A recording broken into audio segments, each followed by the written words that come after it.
বর্তমান সময়ে এটা একটা বাস্তবতা যে কেউ চাইলেই সমস্ত ফিতনা থেকে কিন্তু মুক্ত থাকতে পারবে না। কারণ বর্তমান যে তথ্য প্রযুক্তির যুগ, আমাদের সবার হাতে স্মার্টফোন রয়েছে, ইন্টারনেট সংযোগ রয়েছে। ইন্টারনেট ছাড়া আমাদের চলা সম্ভব নয়। তো সোশ্যাল মিডিয়া সবাই কম বেশি ব্যবহার করেন। আর সোশ্যাল মিডিয়া হচ্ছে একটা বাজারের মতো। তো সেখানে ভালো জিনিসও থাকে, ভেজাল জিনিসও থাকে। তো এটাই স্বাভাবিক যে সোশ্যাল মিডিয়ার দ্বারা ইসলাম এবং ভালো যে বিষয়াদি, সেই বিষয়গুলো আমাদের হাতে হাতে চলে আসবে। আবার বিভিন্ন খারাপ মতাদর্শ, ক্ষতিকারক মতাদর্শ এগুলো চলে আসবে এবং নাস্তিক্যবাদ, সংশয়বাদ, ইসলাম সম্পর্কে যে সংশয়গুলো তোলা হয় এগুলো আসলে আমাদের হাতে চলে আসবে। এটাই খুবই সম্ভব এবং খুবই বাস্তবতা বর্তমান সময়। তো এটা অস্বাভাবিক নয় যে নাস্তিক্যবাদী অথবা খ্রিস্টান মিশনারি অথবা ইসলাম বিরোধী কোনো অ্যাক্টিভিস্ট তাদের বিভিন্ন ম্যাটেরিয়াল হয়তো আমাদের চোখে চলে আসতে পারে, তাদের ওয়েবসাইট বা ফেসবুক লাইভ বা ইউটিউব ভিডিও এগুলো চলে আসতে পারে। এগুলো দ্বারা কারো হয়তো ইসলামের কোনো বিষয়ে হয়তো সন্দেহ সংশয় সৃষ্টি হতে পারে। তো এখানে প্রথমে যেটা বিষয়, আল্লাহর নিকট অবশ্যই আশ্রয় চাইতে হবে। শয়তানের ওয়াসওয়াসা থেকে, শয়তান আমাদের চিরশত্রু, শয়তান সবসময় আমাদের অন্তরে সংশয় সৃষ্টির চেষ্টা করে। তো এক্ষেত্রে প্রথমে আল্লাহর কাছে আশ্রয় চাইতে হবে। তারপরে যে বিষয়টা গুরুত্বপূর্ণ সেটা হচ্ছে, ধরা যাক কোনো একজন নাস্তিক হয়তো রাসূলুল্লাহ সাল্লাল্লাহু আলাইহি সাল্লামের কোনো একটা বিষয় নিয়ে সে হয়তো সংশয় সৃষ্টি করছে। অধিকাংশ ক্ষেত্রে তারা এটাই করে, রাসূল সাল্লাল্লাহু আলাইহি সাল্লামকে একজন খারাপ মানুষ হিসেবে তারা প্রমাণের চেষ্টা করে, নাউযুবিল্লাহ। তারা হয়তো সিরাত থেকেই কোনো একটা রেফারেন্স দেখায়, হয়তো রেফারেন্সটাও সঠিক, কিন্তু একটা কথা আছে না যে কথা সত্য মতলব খারাপ। তো তারা হয়তো মাঝখান থেকে কোনো একটা বিষয় দেখাচ্ছে, আগে পরের কোনো বিষয় হয়তো উল্লেখ নেই। তো এরকম একটা বিষয় হয়তো আসতে পারে, সেটা দেখে হয়তো একটা খটকা লাগতে পারে। তো এক্ষেত্রে প্রথমে করণীয় হচ্ছে নিজে থেকেই মূল যে উৎসটা, মূল উৎস সেখানে নিজে থেকেই যাওয়া এবং সেটা যাচাই করা। হয়তো একজন নাস্তিক, আমি একটা উদাহরণ দিই, হয়তো একজন নাস্তিক দাবি করলো যে মুসলিমদের নবী মুহাম্মদ সাল্লাল্লাহু আলাইহি সাল্লাম তিনি কোনো কারণ ছাড়াই মানুষের সাথে যুদ্ধ করতেন, তিনি একজন অমানবিক মানুষ ছিলেন, নাউযুবিল্লাহ। তিনি বনু মুস্তালিক নামে একটা গোত্র ছিল, সেই গোত্রকে তিনি অতর্কিতে তিনি হামলা করেছেন এবং তাদের যুদ্ধক্ষমদের হত্যা করেছেন এবং তাদেরকে দাস বানিয়েছেন, এরকম। এবং এ সম্পর্কে কিন্তু সহিহ বুখারী এবং সহিহ মুসলিমে হাদিস রয়েছে, ঘটনাটা কিন্তু সত্য। কিন্তু এই যে আক্রমণ করার যে বর্ণনাটা, এই বর্ণনাটা তারা উল্লেখ করবে এবং তার নিজেদের পক্ষ থেকে বিভিন্ন খারাপ কথা তারা যুক্ত করে দিবে, রাসূল সাল্লাল্লাহু আলাইহি ওয়াসাল্লামকে তারা অমানবিক বলবে, নাউযুবিল্লাহ। কিন্তু আক্রমণের ঘটনাটা কিন্তু সত্য, সহিহ বুখারী মুসলিমের হাদিস।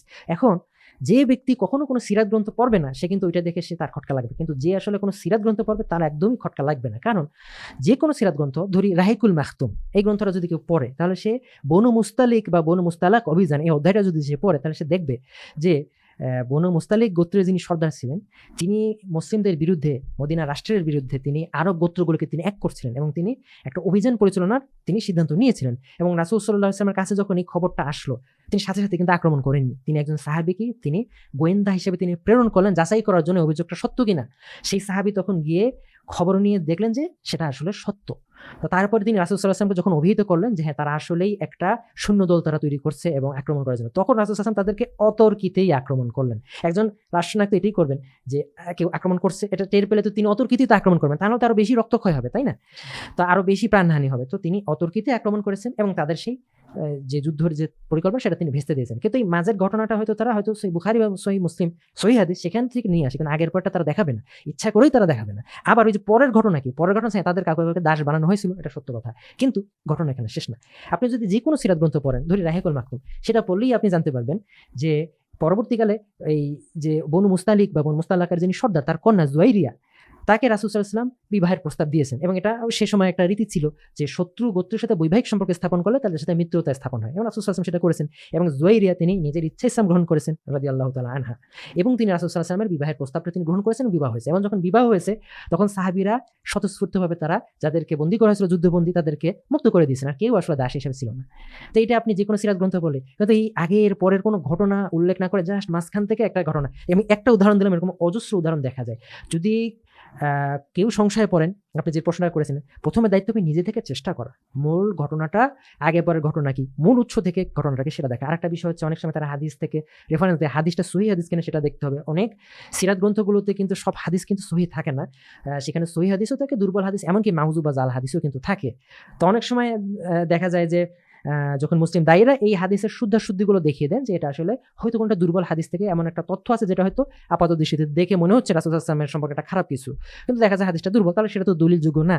তো এই বিষয়টা দেখা, হাদিসের শুদ্ধাশুদ্ধি দেখা এবং কোনো আলেম বা দায়ীর কাছ থেকে বিষয়টা যাচাই করা। তো অনেক সময় আমি এখানে একটা জিনিস যোগ করি, অনেক সময় নাস্তিকরা বলে যে মুমিনরা সিরাত গ্রন্থের কথা কেন মানছে না? আসলে তারা এটা তাদের অজ্ঞতা, ইচ্ছাকৃত বা অনিচ্ছাকৃত অজ্ঞতা। কারণ তারা জানে না বা হয়তো তারা জানতে চায় না যে আসলে একটা সিরাত গ্রন্থের সব বর্ণনা সহিহ না। তো দ্বিতীয় বিষয় হচ্ছে যে সোজাসুজি দেখা। তৃতীয় বিষয় হচ্ছে অবশ্যই আলেম বা কোনো দায়ীদের শরণাপন্ন হওয়া এবং তাদের থেকে বিষয়টা জানার চেষ্টা করা, এবং এভাবে যদি করা হয়, কেউ যদি সংশয় পড়ে, নিকটস্থ যিনি আলেম আছেন অথবা এই বিষয়গুলো নিয়ে কাজ করেন, তিনি এই বিষয়গুলো দেখতে পারেন, অথবা এই সংশয়ের জবাব দেওয়া হয় এরকম কোনো ওয়েবসাইট বা অ্যাপ, সেসব জায়গায় অনেক জবাব আসলে তৈরি করে থাকে, সেগুলো দেখতে পারেন। এবং সর্বোপরি আমরা আহ্বান জানাবো আমাদের সাধারণ মুসলিম ভাই বোনদেরকে, যাদের এই নাস্তিক্যবাদ বা ইসলাম বিরোধী অ্যাক্টিভিস্টদের ফিতনা এগুলো সম্পর্কে যাদের আসলে অভিজ্ঞতা নেই, তাদেরকে আমরা আহ্বান জানাবো এই সমস্ত ম্যাটেরিয়াল থেকে দূরে থাকা। কারণ কারো যদি অক্সিজেন ট্যাঙ্ক না থাকে, অক্সিজেন ট্যাঙ্ক ছাড়া কেউ যদি এভারেস্ট জয় করতে যায়, কেউ যদি পাহাড়ের উপরে ওঠে, তাহলে তো সে তো শ্বাস বন্ধ হয়ে সে তো মরে যাবে, তাই না? একজন ডুবুরি যদি কোনো অক্সিজেন ট্যাঙ্ক ছাড়া যদি সাগরের তলদেশে যায়, তিনি তো শ্বাস বন্ধ হয়ে মারা যাবেন। তো এরকম কারো যদি এই ফিতনাগুলো সম্পর্কে ধারণা না থাকে, জ্ঞান এবং অভিজ্ঞতা না থাকে, তার উচিত হবে এগুলো থেকে দূরে থাকা। তবে এটার মানে এই না যে নাস্তিকদের সেই যুক্তি বা তাদের রেফারেন্স বা তাদের যে মতবাদগুলোর কোনো জবাব নেই, তা কিন্তু না।